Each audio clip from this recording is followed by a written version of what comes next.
Fala, Senhor, o Senhor conhece cada canto do meu ser, cada detalhe da minha vida. O Senhor conhece cada pensamento que brota na minha mente. O Senhor conhece as minhas reais motivações. Senhor, mas nessa noite eu quero te ouvir de uma maneira tão audível. Fala comigo. Fala comigo. Oh, Espírito Santo, te damos total e completa liberdade para falar conosco nessa noite. Fala, Senhor. Fala conosco. Queremos te ouvir. Coloque a mão na sua mente. Fala, minha mente é totalmente cativa à obediência de Cristo Jesus. Eu anulo qualquer pensamento natural, mundano, que provém do meu ego, da minha carne. Mas eu declaro que nessa noite a minha mente está livre para receber tudo aquilo que o Senhor tem para mim. E eu vou ter uma compreensão espiritual daquilo que o Senhor deseja falar comigo nessa noite, em nome de Jesus. Irmãs, Deus vem construindo no meu coração uma impressão desde o ano passado.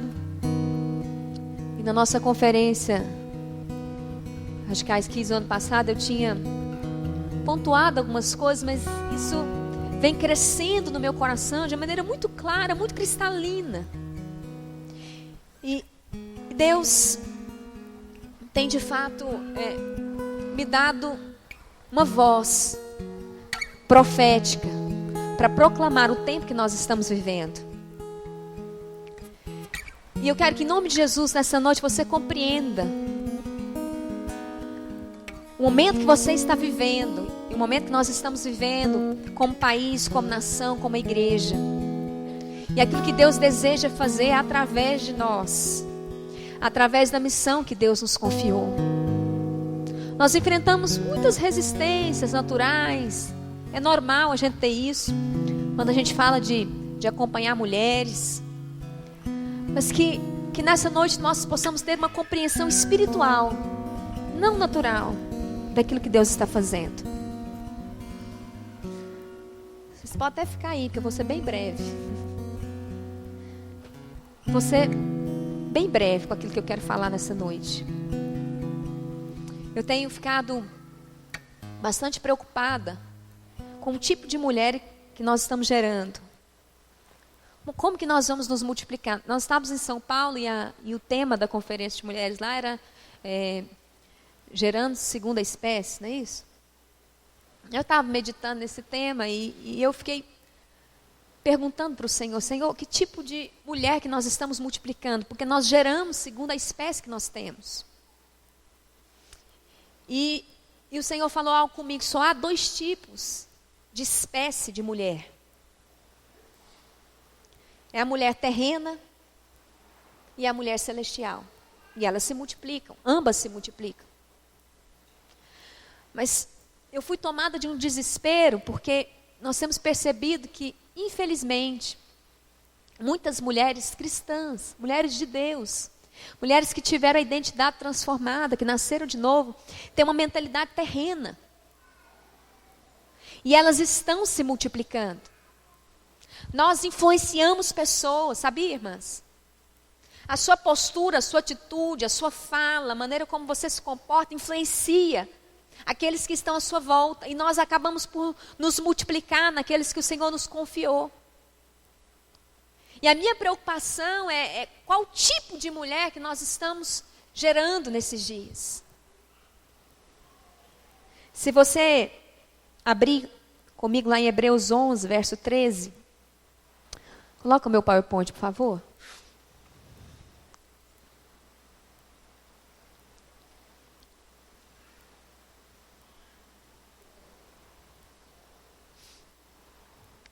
Hebreus 11:13. Todos estes ainda viveram pela fé e morreram sem receber o que tinha sido prometido. Viram-nos de longe a saudaram, reconhecendo que eram estrangeiros e peregrinos na terra. Os que assim falam mostram que estão buscando uma pátria. Se estivessem pensando naquela de onde saíram, teriam oportunidade de voltar. Em vez disso, esperavam eles uma pátria melhor, isto é, a pátria celestial. Por essa razão, Deus não se envergonha de ser chamado Deus deles, pois preparou-lhes uma cidade. Nesse contexto de Hebreus 11, a Bíblia está falando dos homens, mulheres de fé. Uma característica que Deus traz à tona é que esses homens, essas mulheres, eles ansiavam uma pátria celestial. Como eu falei mais cedo, o nosso desejo e o nosso DNA tem que ser um DNA celestial. Nós não podemos ser mulheres que se conformam com o padrão de pensamento desse mundo. Quando eu era jovenzinha, adolescente, eu me envolvi. Irmão, pode sentar, coitado. Também não vou ser tão breve assim.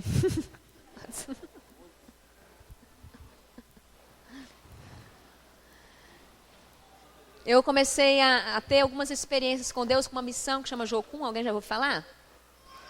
Essa missão é antiga. E Jocum significa Jovens com Missão.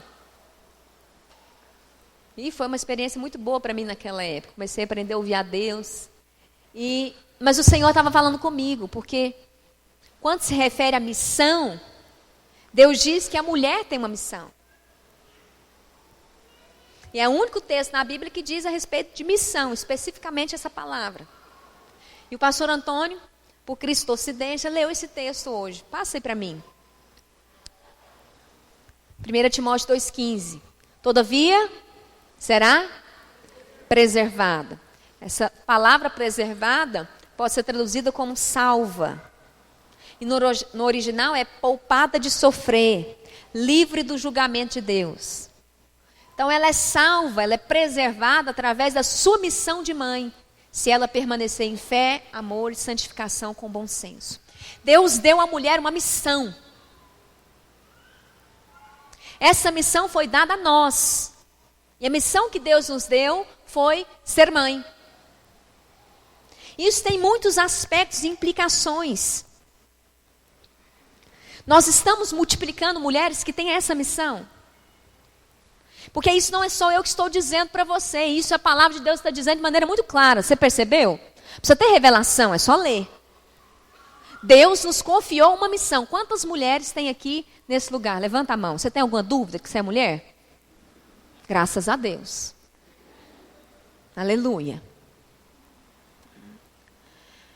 Deus então confiou a você uma missão, sim ou não? Você se enquadra nesse versículo, sim ou não? Sim. Deus te deu uma missão. Agora, irmãos, o que tem acontecido? Eu quero que você leia as circunstâncias. Eu quero que você tenha uma percepção espiritual do que está acontecendo hoje. O que nós estamos vivendo hoje como país, como nação. Desde a Revolução dos anos 60, foi a Revolução Feminista, as mulheres elas foram convencidas de que elas eram escravas dos seus lares. Então, você tem que se libertar dessa opressão. Foi ou não foi? Quem viveu essa época? Eu não. Graças a Deus. Foi ou não foi? Era uma propagação. Você tem que ser livre. Você tem que ser liberta. Então, houve todo um movimento que nós vimos, né? Woodstock, Paz e Amor. E aí, é a geração do sexo livre. Só que, querido, nós estamos pagando a conta daquilo. E a conta foi altíssima. Então, a estratégia sempre foi tirar a mulher da missão que ela tinha. Agora, a grande questão e o ponto aqui, preste bem atenção, é que esse tipo de estrutura de pensamento contaminou as mulheres cristãs. Nós nos convertemos e nós vivemos a vida da igreja com essa mesma mentalidade. E nós estamos perdendo a missão mais preciosa que Deus nos confiou. E o preço que nós estamos pagando como nação e no mundo também tem sido alto. É uma geração de filhos sem identidade.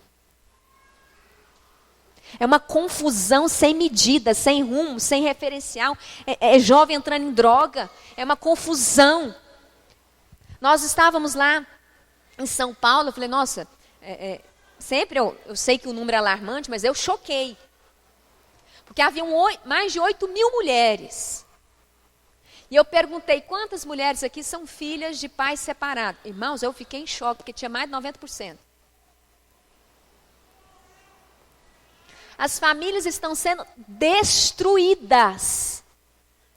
Agora preste atenção, nós lemos aqui, nós falamos disso. A Bíblia diz que a mulher sábia, em Provérbios 14, edifica a sua casa. Então é como se a mulher de fato fosse o esteio da casa. Agora o alvo do diabo sempre foi, preste atenção, sempre foi destruir as famílias. Porque na hora que o diabo destrói a família, ele rompe, produz um caos na sociedade, que é o que está acontecendo. Você reconhece que nós estamos vivendo um caos? Quem reconhece? Caos completo nas famílias. E aí, como o objetivo do diabo sempre foi destruir as famílias, quem que ele tirou da casa? Aquela que edifica. E quando se tira aquela que edifica, o que acontece com a casa? Rui. E aí nós estamos vivendo isso desde essa revolução. As famílias ruíram. Divórcio é a coisa mais fácil do mundo. Antigamente, você perguntar para sua avó, era um negócio escandaloso divorciar. Hoje, como não gosta, separa. As pessoas fazem contrato. Todas as vezes, e nós somos governados por essa mentalidade, a mentalidade egoísta, individualista, egocêntrica. É assim, se o outro não me faz mais feliz, que se dane. Vamos separar. Eu quero ser feliz. Mas é engraçado, porque nunca encontra a felicidade. Casa com 10, 15. Não sei se eu falo isso aqui. Mas eu ouvi uma pessoa falando um negócio engraçado. Tipo, só para descontrair. Não grava, não. Dá um pause. Um dia eu ouvi um rapaz falando que a Gretchen foi casando do lado e o Fábio junto do outro. Um dia eles vão casar. Eles vão encontrando.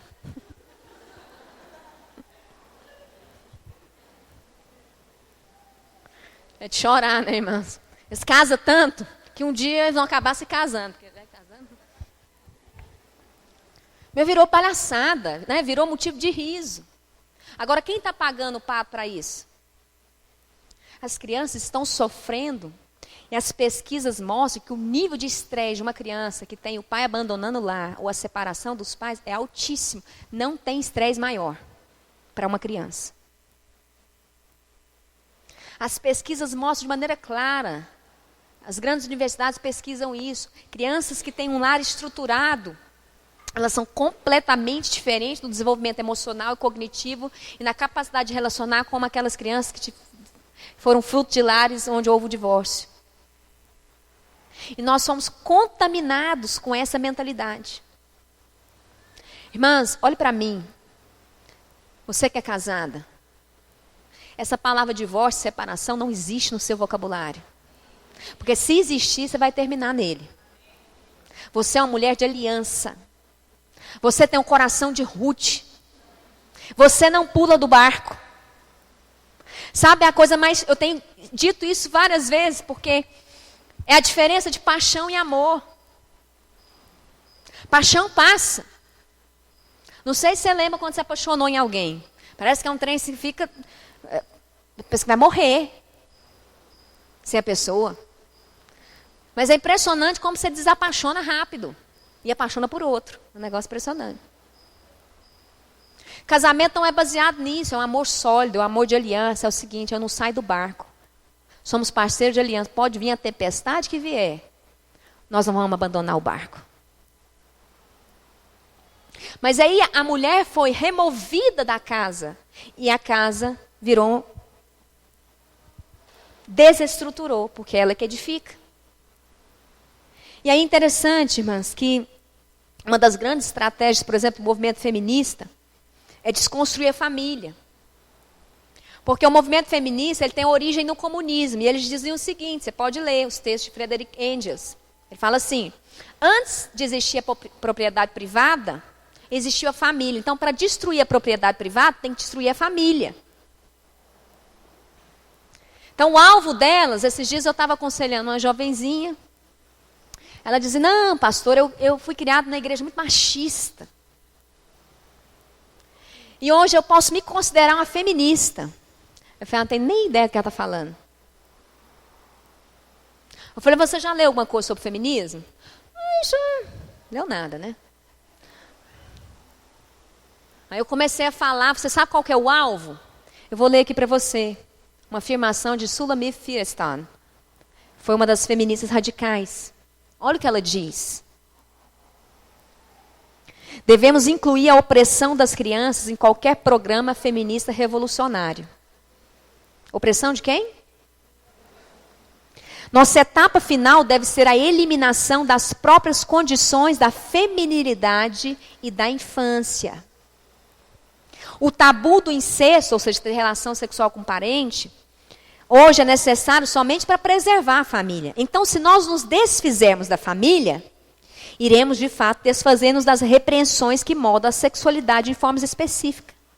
Os tabus sexuais com as relações homossexuais ou entre adultos e menores irão desaparecer. Assim como as amizades não sexuais, todas as relações próximas irão incluir o físico.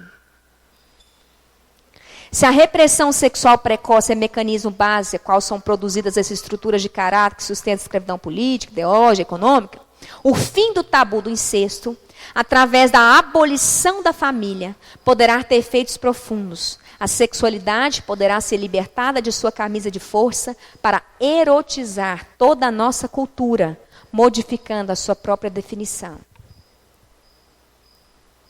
Dá nojo, né? Vou traduzir em miúdo texto para você. Qual que é o alvo? Não tem mais repressão sexual. Você faz sexo com quem você quiser, com sua filha, com seu filho. Porque é assim que nós vamos destruir a família. Qualquer amizade pode ter sexo. Vamos detonar a família. E aí eles falam, e um dos alvos desses movimentos é erotizar as crianças. E aí, mas eu quero trazer para você um contexto. Deus nos confiou a missão de ser mãe. Desde 60, a mãe saiu de casa. Quem cria os nossos filhos hoje? Quem educa os nossos filhos? Somos nós? Na grande maioria? Não. Porque a revolução produziu isso também. Se a mulher não trabalha, né? Antigamente o homem trabalhava e ganhava R$2.000. Hoje o homem trabalha e ganha 1.000, a mulher trabalha e ganha 1.000 também. Deu na mesma. Só escravizou mais a mulher. E aí não somos nós que estamos educando os nossos filhos. O Estado está fazendo isso. E eu já mostrei isso para você. Há todo um planejamento estratégico maligno para erotizar as crianças. Deixa eu dizer algo para você. Eles já estão tendo acesso. Via mídia há muito tempo. Agora no ensino. Uma das resoluções do MEC é o seguinte. Toda criança deve ter seu direito de ter prazer sexual. A resolução do nosso Ministério de Educação. Criança tem direito ao prazer sexual. Isso é uma agenda do movimento pedófilo mundial. Porque ele quer, o movimento pedófilo mundial diz o seguinte, a criança tem prazer, tem direito ao prazer sexual consentido. Se ela consentir, ela tem direito de ter relação sexual. A única coisa na nossa cultura que ainda não é normal é o quê, irmãs? Que um povo ainda choca. Porque nada choca mais. Como disse, se o Porsche agora fizer xixi no cachorro, é normal agora. O que choca ainda é pedofilia. Sim ou não? Sim. Mas vai ser normal, isso que eu estou te dizendo. É uma agenda maligna para erotizar as crianças. Isso já está acontecendo no nosso país, ó. Os filhos, nós, estão tendo acesso nas escolas públicas a materiais que erotizam há muito tempo. E todos os psicólogos afirmam que a criança não tem capacidade psicológica para receber esse tipo de informação. O que é a ideologia de gênero que eles estão ensinando? Não, a criança escolhe se ela quer ser homem ou mulher. Estão roubando o quê? O pastor Antônio falou, identidade. Você não sabe o estrago psicológico de uma criança onde a identidade dela é roubada. Tem vários documentários que mostram isso. Não tem base científica nenhuma para provar que homem não nasce homem e mulher não nasce mulher. Não tem base. Que é uma questão genética. Tem que ter mais fé para crer que você não nasce mulher do que para crer. Tem que ter fé demais para crer num negócio desse. É absurdo isso. Mas estão fazendo, é uma agenda. E eu quero atentar para você, para o momento que nós estamos vivendo como nação. Nós não estamos brincando. Saiu uma reportagem na Veja. Coloquem para mim, próximo. Achei interessantíssima essa reportagem. Que esse professor da Escola Nacional de Ciência e Estatística do IBGE disse. Olha o que ele disse, preste atenção.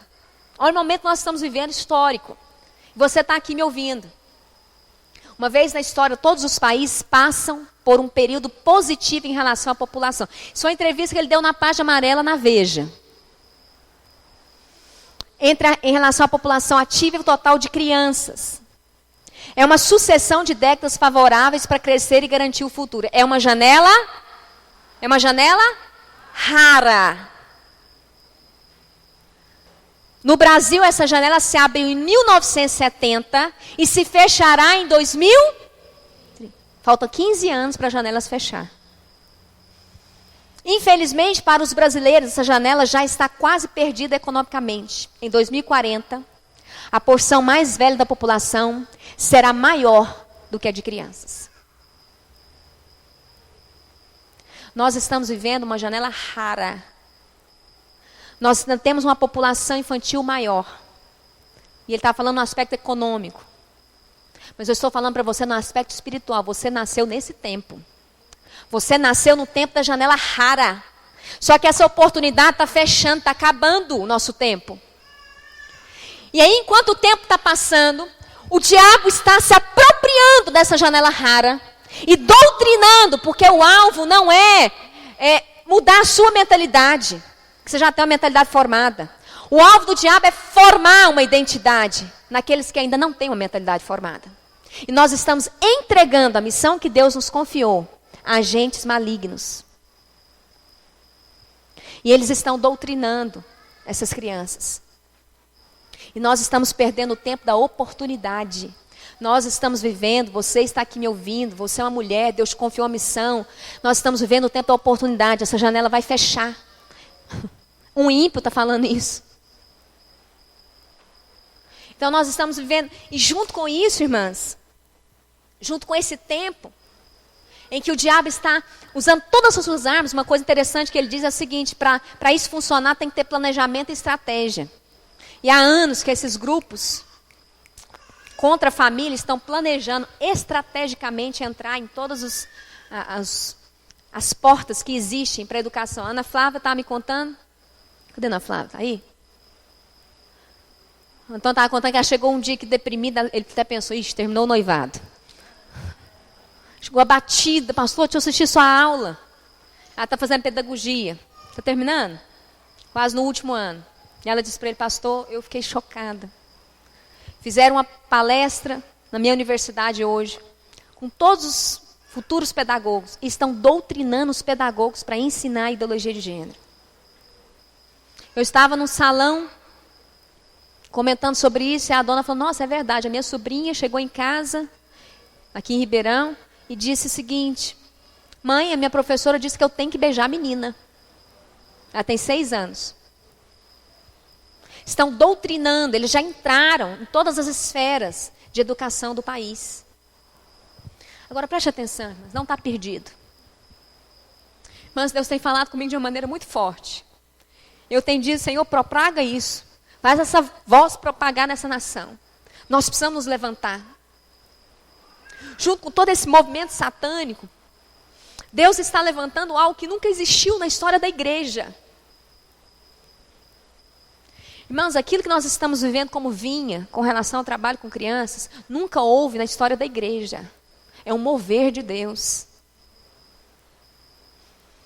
Eu estava contando para os irmãos que o pastor Joe Comiskey é um pastor muito reconhecido no mundo. Ele é um pastor pesquisador de igrejas. Então ele viaja e pesquisa as maiores igrejas do mundo. Escreve livros mostrando estratégias de crescimento. E ele percebeu que a igreja grande, ela não vai prevalecer se ela não investir no ministério com crianças fortes, porque é uma coisa lógica. Nós vamos morrer, né? Se Jesus não voltar. E aí uma outra geração vai vir. E nós sempre dar continuidade ao que nós estamos fazendo. É algo óbvio. E ele resolveu escrever a respeito do trabalho com crianças nas igrejas. Da importância disso. E ele pesquisou o mundo inteiro. Ele tem contato com os pastores das maiores igrejas do mundo. Eu estou falando de igreja de 100 mil membros. 50 mil membros. E ele encontrou no Brasil um ministério com crianças que não existe no mundo. E ele foi procurar a pastora Márcia. Estou falando de mundo, planeta Terra. 5 continentes. Não existe nada parecido com o que Deus está fazendo no Brasil. Nós fizemos agora a conferência lá em Goiânia, foram 15 mil líderes, 102 mil crianças nas celas no Brasil. E ele acabou por causa do inglês, ela me colocou em contato com ele, porque ele está escrevendo um livro, precisa de várias informações. Nós nos reunimos algumas vezes, via Skype. E quando eu comecei a falar o que Deus estava fazendo, esse homem ficou chocado. Ele disse, o que é isso? O que vocês estão vivendo? Em outras palavras, ele ficava, nossa, quase caiu da cadeira. Isso não existe. Irmãos, nós estamos vivendo um tempo histórico. Eu vou te contar uma coisa, se a gente se levantar com a missão que Deus nos confiou, isso vai estar escrito na história da igreja. Houve um momento, em 2000, a partir de 2000, no século 21, se levantou um movimento de mulheres no Brasil. E havia um movimento satânico para erotizar as crianças. Mas levantou um movimento de mulheres que não tinham títulos em posição. E elas se levantaram com uma missão de mãe. E elas mudaram a história de uma nação. É isso que vai acontecer se a gente retomar a missão que Deus nos confiou. Você consegue compreender? Aí, irmãs, Deus falando essas coisas comigo. E eu encontrei uma reportagem que eu fiquei chocada. Até li lá em São Paulo esse trecho. Porque é uma reportagem de uma ex-feminista, ímpia. Feminista reconhecida no mundo. O nome dela é Camille Palha. Ela deu uma entrevista também na Veja, nas páginas amarelas. Eu quero ler o que ela falou. Para você entender o que nós estamos vivendo. A percepção que ela teve. E ela começou a dizer o seguinte. Alguns homens não veem problema em receber ordem das mulheres. Mas para outros é como se a masculinidade tivesse sido apagada. Como se eles tivessem perdido sua posição dentro da família.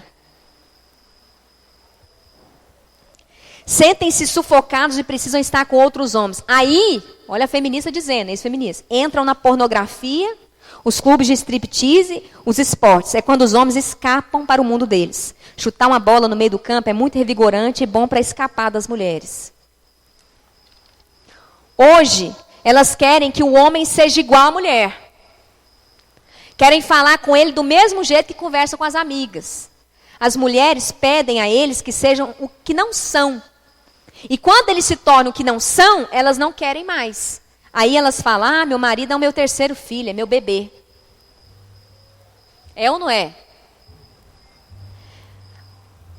É um modo de vida muito estressante. A mulher precisa ter uma vida dupla, ser ambiciosa e dominadora no escritório. mas adaptar-se para ser sexualmente desejada e emocionalmente carinhosa.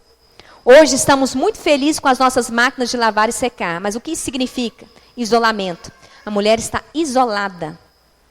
Antigamente não se fazia sexo antes de casar. Olha a feminista falando. Mas hoje as mulheres são tediosas. Acho que o número de homens gays vem aumentando porque os homens são mais interessantes do que as mulheres. Bem, olha como é que eu coloquei só alguns trechos. Olha como é que ela encerra essa entrevista. Achar que as mulheres profissionalmente bem-sucedidas são o ponto máximo da raça humana é ridículo. Vejo tantas delas sem filhos porque acreditaram que podia ter tudo, ser bem-sucedidas e mães aos 40 anos. Minha geração inteira deu de cara com a parede. Quando chegarmos aos 70, 80 anos, acredito que a felicidade não estará com as ricas e poderosas, mas com as mulheres que conseguiram produzir grandes famílias. Uau! Uma feminista chegou a essa conclusão. Mas nós precisamos ler as circunstâncias. Você tem vivido nesse tempo para quê? Para viver para si? Para construir algo nessa terra? Você está vivendo aqui, sua vida vai passar voando. Se você já passou dos 30, você já percebeu. Você está descendo a Serra da Mantiqueira, como disse o outro. E você vai viver investindo em quê? No final dos seus dias, a pergunta é, você cumpriu a sua missão? Porque Deus te deu uma missão. E aí, muitas mulheres, como ela disse, vão chegar ao final da vida, vão perceber que tudo que elas lutaram para ter, não produziu nada nelas, não produziu alegria. Porque mulheres felizes são mulheres que estão dentro da missão que Deus deu a elas. Porque você foi criada para uma missão. Isso tem sentido, isso tem significado. É investir em algo que é eterno. Porque tudo que você edificar naturalmente aqui nessa terra vai ficar aqui. A traça vai comer. Você não vai levar nada. Você vai de mãos vazias. A única coisa que você vai levar para a eternidade são os filhos que você gerou. A única coisa que vai para a eternidade são vidas. E você está gastando os seus dias com o quê? Nós estamos vivendo um tempo oportuno. Sabe, irmãs? Grande parte, nós temos uma realidade do Brasil muito triste. E eu tenho chorado. Quando se vai em países de terceiro mundo, quando você vai no continente africano, você tem uma realidade de criança que são órfãos de fato, não tem pai e mãe. Mas no Brasil nós temos uma realidade que eu considero pior. Porque as crianças dessa nação, elas têm pai e mãe.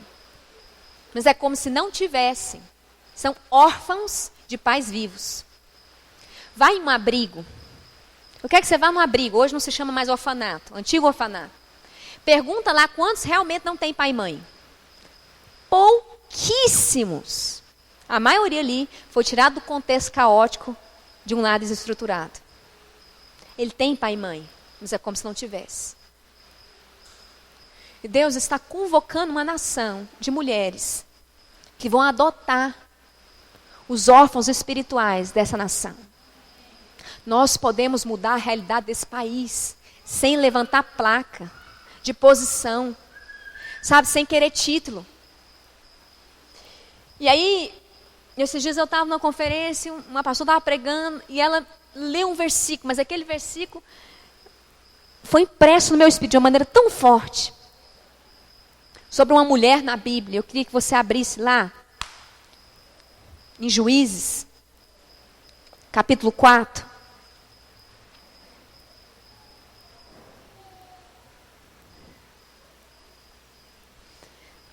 Nesse contexto, você vê a história de Débora. E passa para mim, próximo.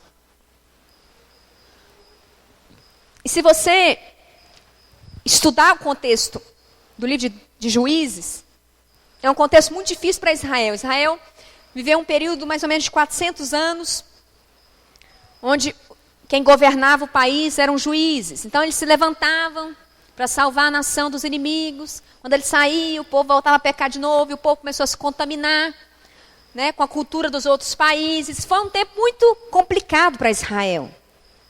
Esse período foi até Samuel, né, até o profeta Samuel. Um tempo de guerra, de idolatria, o povo de Israel se contaminando. E nesse tempo caótico, houve uma mulher, que foi a única juíza da Bíblia.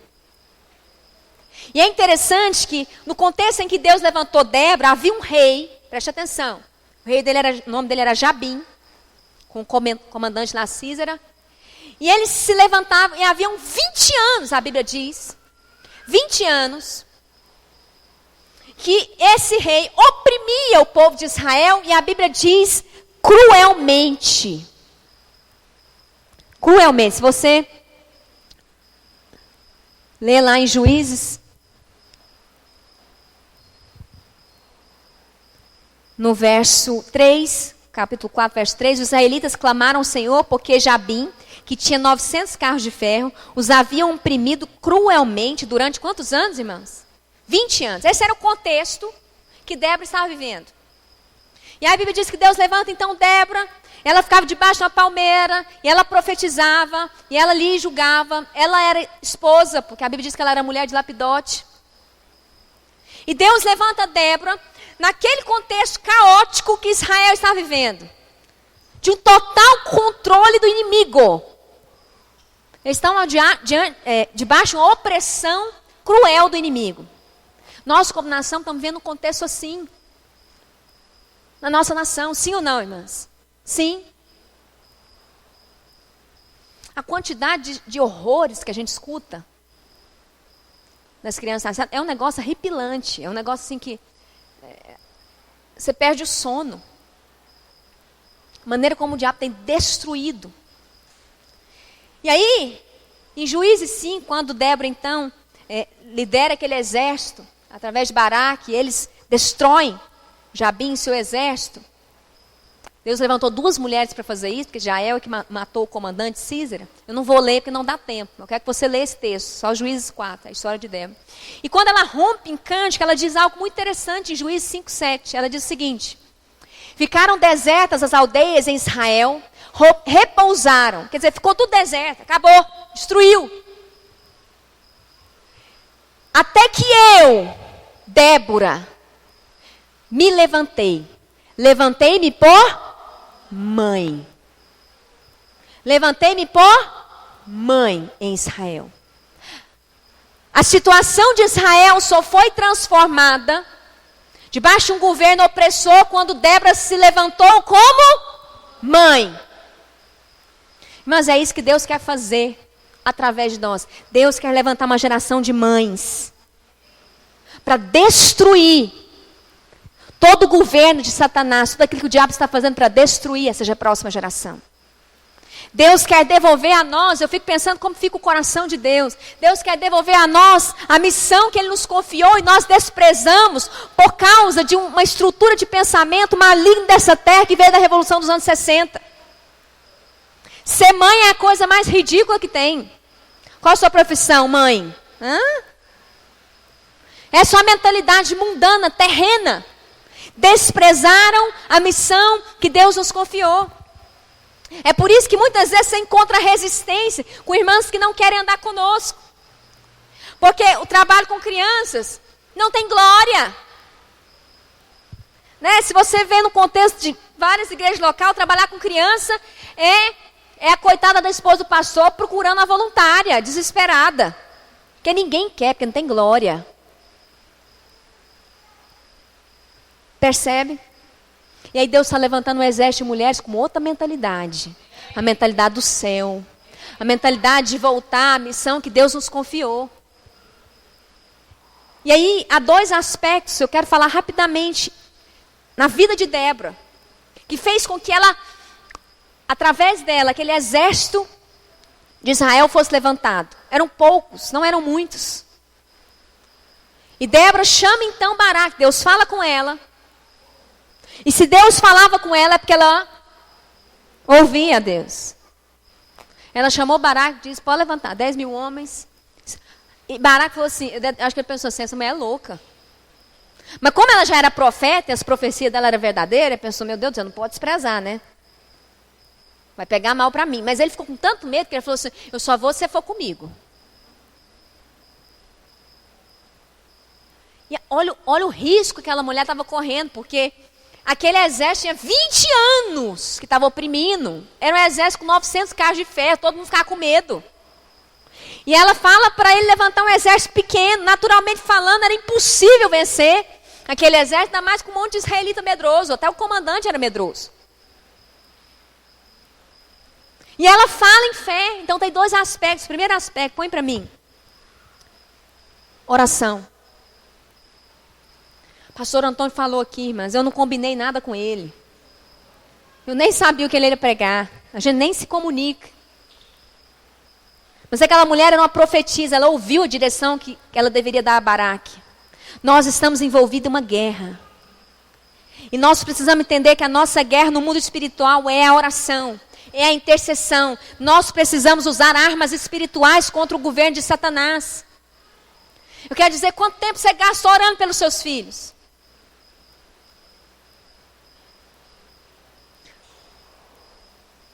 Nós estabelecemos aquela oração de terça-feira. Eu tenho louvado a Deus porque mais irmãs têm vindo. Isso pode produzir uma revolução, porque mulheres estão se unindo para orar por essa nação. Para dizer, Satanás, chega. O seu governo nessa cidade acabou. A arma mais poderosa é a oração.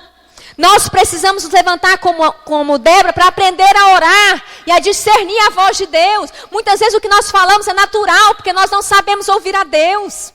E as nossas palavras são naturais, são mundanas. O que sai da sua boca a maior parte do tempo, minha irmã? É porque não aprende a ouvir a Deus. E você aprende a ouvir a Deus falando. Eu tenho um respeito muito grande por esse homem. Tem um livro dele que chama Porque Tardo Avivamento. É um livro assim que você lê em lágrimas. Quem já leu esse livro? Pelo menos 2. Você lê em lágrimas. Eu lembro que eu li e eu não consegui parar de chorar. E ele fala uma coisa interessante. Ele fala, para fazer frente a essa geração ávida pelo pecado, só uma igreja ávida pela oração. Nós combatemos pela oração. Mas nós reclamamos muito. Nós falamos muito. Nós fizemos um outro combinado. Eu e as irmãs na oração, nós lemos aquele texto, 1 Tessalonicenses 5,18, em tudo dai graças. Porque essa é a vontade de Deus. Tudo dai graças. Eu estava dizendo para a irmã, então se o seu marido quebra um negócio lá na sua casa, o que você vai fazer? Dá graças. Em tudo, a Bíblia diz em tudo, você dá graça. Obrigada, Senhor. Na hora que você fala isso, é interessante, eu fico me remoendo com isso, porque é interessante demais a oração que Jesus faz para multiplicar o pão. Não tinha pão, por que ele estava agradecendo? E é a ação de graça que traz multiplicação. Enquanto você reclama, tudo na sua vida fica minado. É um demônio da murmuração. Já levanta. Mas quando você começa a dar graça, eu te agradeço. Sabe aquela irmã difícil? Você começa a dar graça. Obrigada, Jesus.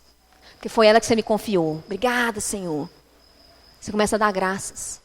Nós falamos demais, oramos pouco, mas nós precisamos ser mulheres que oram. Vamos ser sinceros, não fique fingindo cara de piedade não para mim. Que amém, o que? Você não ora nada. A maior prova, um dia acho que foi o John Piper que disse, né? Ele disse, a maior prova que essa desculpa de que não tem tempo para orar é esfarrapada, foi as redes sociais. Porque todo mundo arrumou tempo para entrar nas redes sociais. E é tanta rede social que você fica até tonta.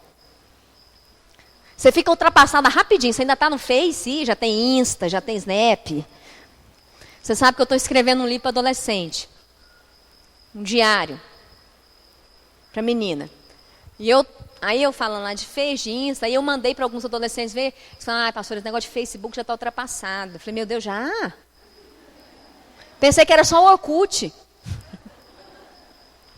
Aí agora é WPP, não sei o quê. Eu falei, vai traduzindo, minha filha, vai traduzindo, para saber o que é isso. WPP, Snap, Insta. Eu falei, ai meu Deus, me conecta, Jesus. Eu quero falar a linguagem deles para alcançar o coração. A gente fica ultrapassado rápido.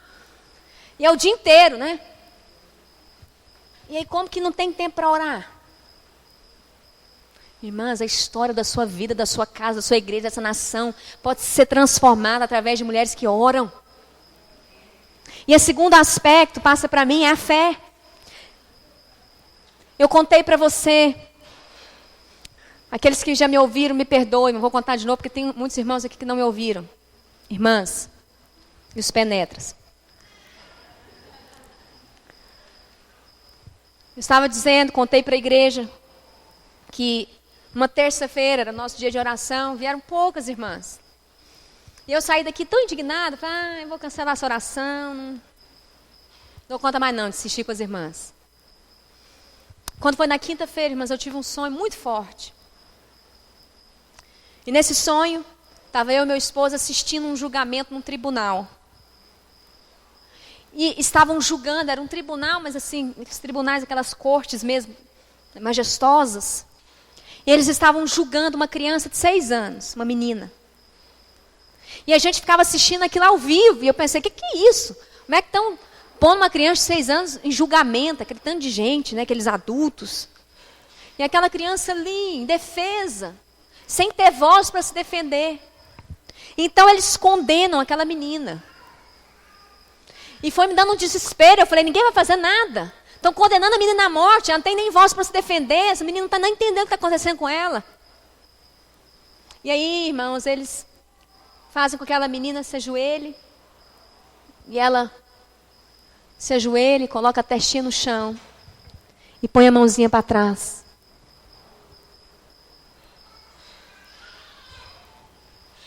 E aí, aquela cena gritando dentro da minha mente. Ela mexia a cabecinha, um cabelinho assim.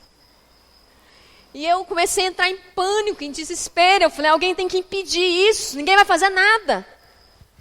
E aquela menina ajoelhadinha, ela não tinha noção do que estava acontecendo com ela. Então eles executam aquela menina, matam ela. E a gente assistindo aquilo ao vivo. E aí, enquanto aquela menina estava agonizando, eles começaram a narrar. Olha, ela está acontecendo com ela agora, ela está tendo uma hemorragia assim, assim, assada, ela está sentindo isso e isso. E começaram a narrar o que aquela criança estava sentindo, e a gente desesperado. E eu acordei. Eu já acordei em lágrimas. E eu fui para a sala. De madrugada eu disse, Deus, por que o Senhor não intervém? São centenas de milhares de crianças com a sentença de morte todo dia. Elas não têm voz para se defender. Por que o Senhor não intervém?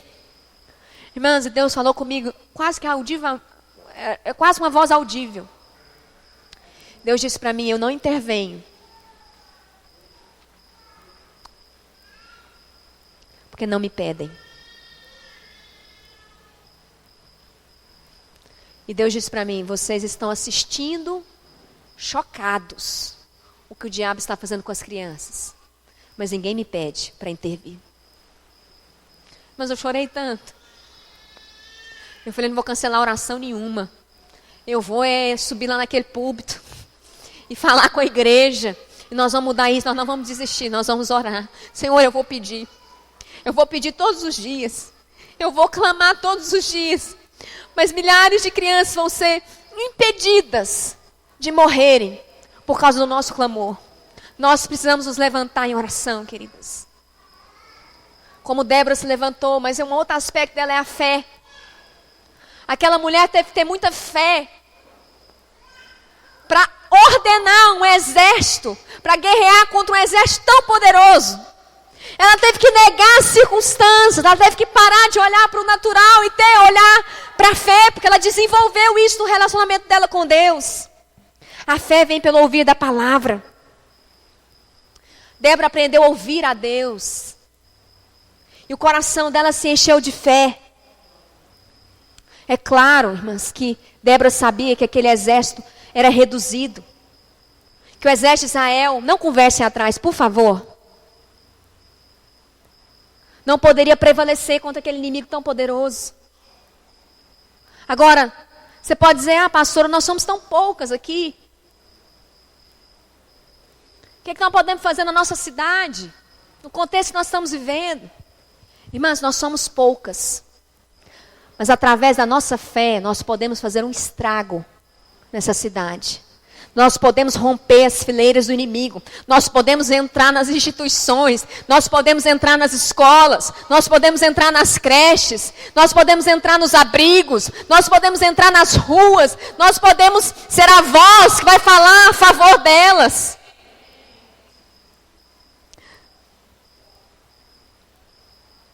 Eu tenho sido tomada por um desespero. Graças a Deus, porque não são muitas irmãs que estão comigo em aliança. Eu tenho consciência de quem é comigo. Não são todas as minhas líderes que são comigo em aliança, que se comprometem 100%. Eu sei, eu tenho consciência disso. Mas Deus tem me dado Déboras. E elas têm marchado junto comigo, porque eu não consigo conquistar sozinha. Precisa de uma equipe. Precisa de mulheres que apropriam dessa missão de mãe. Infelizmente, a maior parte das mulheres da igreja vivem para si, essa que é a verdade. Vive com picuinha, sabe, achando que nós temos algo contra, pessoal. Querido, nós estamos aqui por causa de um propósito, é sangue, suor e lágrima todo dia. Há um preço sendo pago todo dia. Irmãs que são desbravadoras, semana após semana, elas desbravam, entram em favela, enfrentam paz, enfrentam demônio, para falar em favor daqueles que não têm voz. Nós fomos uma ONG espírita essa semana. Nós falamos, nós queremos resgatar valores. Você estava lá, Patrícia? Não, né? Você foi em outro. E a mulher ficou chocada com a gente. Nós falamos assim, que nós queremos dar aula aqui de graça. Mas de graça? Porque você sabe, o voluntário nessas ONG, ele recebe. Nós queremos dar de graça. São 170 crianças. Uma instituição espírita. Mas pode ensinar, não vai ensinar religião, não, vai ensinar valores. E a discipuladora estava me contando, a esposa passou, que ela ficou chocada. Você não recebe nada? Mas você vive de quê? Não, meu marido me sustenta. Ela falou, eu gostei de vocês. E a mulher está abrindo a porta para nós, irmãs. Uma instituição espírita. Uma escola aqui, a 70 quilômetros aqui, abriu a porta para nós. Pode vir, vamos pagar a passagem para vocês virem. Só que são tantos lugares, nós não temos as pessoas. E a gente fica falando, mas nós vamos, nem que a gente lidere 3, 4, 5 células, nós vamos entrar. Porque é o tempo da oportunidade, esse tempo está acabando. Nós podemos produzir uma revolução nessa cidade. Mas para isso tem que ter fé. Não pode ter uma postura de incredulidade. E para isso você tem que ter uma dieta da palavra de Deus. De que você está comendo? Martin Luther King dizia algo interessante. Suba o primeiro degrau com fé. Não é necessário que você veja toda a escada. Apenas dê o primeiro passo. Põe o pé na água.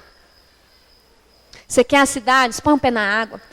Eu lembro que a primeira vez me desanimaram. Não, pastor, tem jeito de entrar em escola aqui, não. E eu fui tomada por um espírito de incredulidade. Eu falei, não tem jeito. Mas o Espírito Santo me constrangeu e me exortou. Você é incrédula. Você tem que ter fé. Lá em São Paulo, irmãs, a diretora, desesperada, uma escola com 400 alunos, desesperada. Porque os alunos não têm mais controle. E ela abriu para fazer o encontro, o impacto, dentro da escola. 400 alunos passaram no impacto. Encontro com Deus de um dia. Na segunda-feira, os professores ficaram chocados, porque a escola mudou. E a diretora disse o seguinte: agora eu vou pôr na agenda da escola o impacto. Virou a agenda. Deus está abrindo portas diante de nós. Mas para isso nós precisamos de mulheres que se levantam debaixo dessa missão que Deus nos confiou. Mulheres que vão adotar filhos espirituais. Mulheres que não vão viver para si mais. Fique de pé.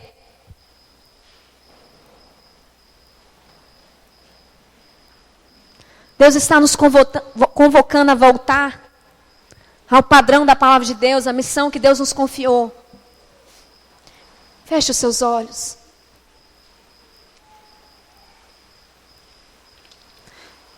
Irmãs, não é só aqui. Em várias partes desse país, Deus está levantando um exército de mulheres que não querem mais viver para si. Que não estão à procura de satisfazer seus próprios desejos. O coração delas é para aquilo que é eterno. Eu vou dizer algo para você, escute o que eu estou te dizendo. Deus há muito tem falado. Deus tem usado profetas para falar a respeito disso. Deus está movendo. Feche os seus olhos, não converse. Não fique olhando, não fique passiva.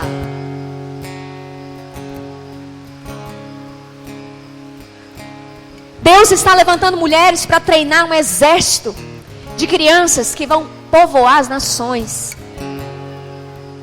Mas eu vou dizer algo para você. Hoje a Europa está morta. Deus tem falado comigo. Deus vai enviar crianças para a Europa como tição, para resgatar o fogo que foi apagado lá. Não existe mais igreja lá. E lá foi berço de avivamento. Deus vai espalhar as crianças que nós estamos formando pelos 5 continentes. Você é uma privilegiada por fazer parte dessa história. Eu já li uma vez, eu queria ler de novo. Porque isso aqui é um grito de socorro. Há gritos de socorro ecoando nessa cidade, nesse estado, na cidade que você está. Quem vai falar por elas? Feche os seus olhos. A gente está no abrigo porque nosso pai abusava de nós. Mexia em toda parte nossa. A gente ficava só de calcinha. Eu tinha 7 anos. Minha irmã 8 e a outra 6. Ele abusava e batia, na mãe também. Um dia ele pegou o pau de ferro e quebrou os 2 braços da minha mãe. Eu não acredito que ele está na cadeia. Da primeira vez a gente veio para o abrigo, ele foi preso, a gente voltou para casa. Só que ele voltou também. E começou tudo de novo. Foi assim, minha mãe fazia aquilo com ele. Mas daí ela estava grávida. Daí ela pediu para minha mãe fazer de novo, ela não quis. Daí ele pediu para nós fazer com ele. Aí ele trancava a porta. Aí ele começava. Aí ele acabou. Acabou com nós 3. Aí ele chamou a pequenininha de 4 anos.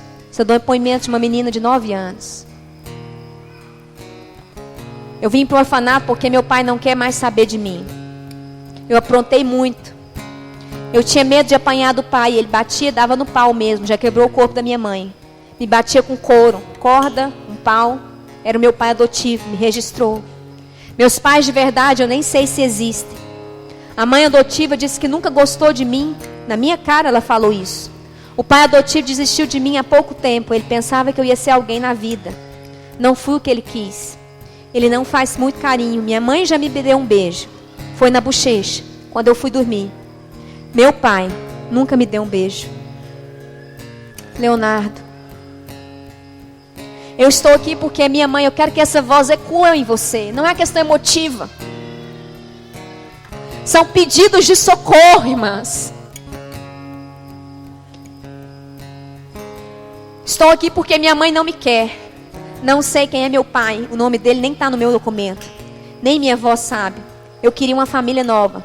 Sei que se eu ficar aqui até os meus 18 anos, eu não arrumo mais. Não vou ter futuro. Tenho esperança de ser adotado. Mas a maioria dos pais quer adotar meninos pequenos, bebezinhos. Eles vão crescer e vão pensar que são o próprio filho deles. Aqui no orfanato é ruim, porque às vezes eu fico no canto, fico pensando na minha vida. E me dá uma vontade de ir embora. Os dias mais alegres são os dias de aniversário, porque a gente taca ovo nos meninos. Os dias tristes são quase todos os outros dias. Minha mãe me deixou aqui de noite, eu penso nela. Quero que ela me leve para casa. Você é um menino de 7 anos. Quero ficar pertinho da minha mãe. Antes de eu vir para cá, a gente brincava. Daí eu vim para cá e não deu mais para a gente brincar. Eu nunca mais abracei ela. Eu não quero mais morar aqui no abrigo porque esses meninos me batem. Esses meninos maiores aqui desse quarto me batem se eu não emprestar a bola. Me dão murros, me chutam, me xingam. Minha mãe mora no Pedregal. Ela me tratava bem. Ela me batia mais ou menos. Meu pai não mora com a minha mãe. Ele saiu de casa para beber. Não vou embora, porque minha mãe não vem me buscar. São centenas de milhares de gritos. Irmãs, nós temos que entrar. Nós temos que alcançar, nós temos que adotar. Passa para mim, olha um pouquinho aqui para frente. Passa mais um, por favor. Essa mulher, o nome dela é Susana Wesley. Pouca gente conhece ela, mas todo mundo conhece o filho dela, John Wesley. John Wesley, o irmão também, Charles Wesley, escreveu vários hinos. John Wesley foi levantado por Deus no meio de uma geração ávida pelo pecado na Inglaterra. Estava acontecendo uma revolução sangrenta na França. E a Inglaterra estava prestes a ter essa mancha na história também, a ter uma revolução civil sangrenta da classe operária. Deus levantou John Wesley, George Whitefield, num movimento chamado Movimento de Santidade, no meio da Universidade de Oxford, da Inglaterra. E esse homem mudou a história daquela nação. O mundo, você vai em Oxford, tem um quarto dedicado a John Wesley, porque o mundo secular reconhece que por causa dele a Inglaterra mudou o rumo. Mas ninguém sabe quem gerou ele.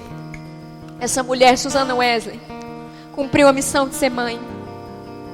Ela se casou com um pastor, ela foi mãe de 19 filhos. Ela deu à luz a 19 filhos. Só que só 9 sobreviveu até a vida adulta. Ela perdeu gêmeos. A filha primogênita morreu. 5 dos seus bebês nascidos vivos morreram. A filha ficou deformada. Ela passou por inúmeras dificuldades financeiras. Inúmeras. E um dia ela escreveu algo no quarto dela que me marca muito. Mulher que sofreu muito. Ela diz: ainda que o homem nasça para o infortúnio, eu ainda creio que tem de ser raros os homens sobre a terra, considerando todo o curso de sua vida, que não tenham recebido mais misericórdia do que aflições, e muito mais prazeres do que dor. Todos os meus sofrimentos, pelo cuidado de Deus onipotente, cooperam para promover meu bem espiritual e eterno. Glória seja dada a ti, ó Senhor. Susana fez da casa dela uma escola. Ela não tinha como orar, ela punha um pano sobre o corpo dela, e as crianças sabiam que naquele momento ela estava orando. Ela alfabetizou todos os filhos, todos. E a primeira frase que a criança, que os filhos dela liam, era Gênesis 1:1. Essa mulher, através da sua missão de mãe, gerou um filho que mudou a história de um país. E é isso que Deus está nos convocando nessa noite. Feche os seus olhos. Deus está nos convocando a responder um chamado. Não é um chamado emotivo. É algo espiritual que Deus está fazendo nessa nação, irmãs. Há um grito de socorro ecoando a cada canto dessa cidade. E Deus quer nos levantar como mães de órfãos espirituais. Deus está resgatando a missão que Ele nos confiou. Mas para isso não pode ter uma mentalidade mundana, natural. E eu quero perguntar nessa noite: você quer viver a missão que Deus confiou a você? Você deseja de todo o seu coração parar de viver para si e investir em filhos e se levantar em unidade? Nós podemos fazer um estrago nesse estado, nessa região, nesse país. Se esse é o seu desejo, eu queria que você viesse aqui à frente como uma resposta àquilo que Deus quer fazer.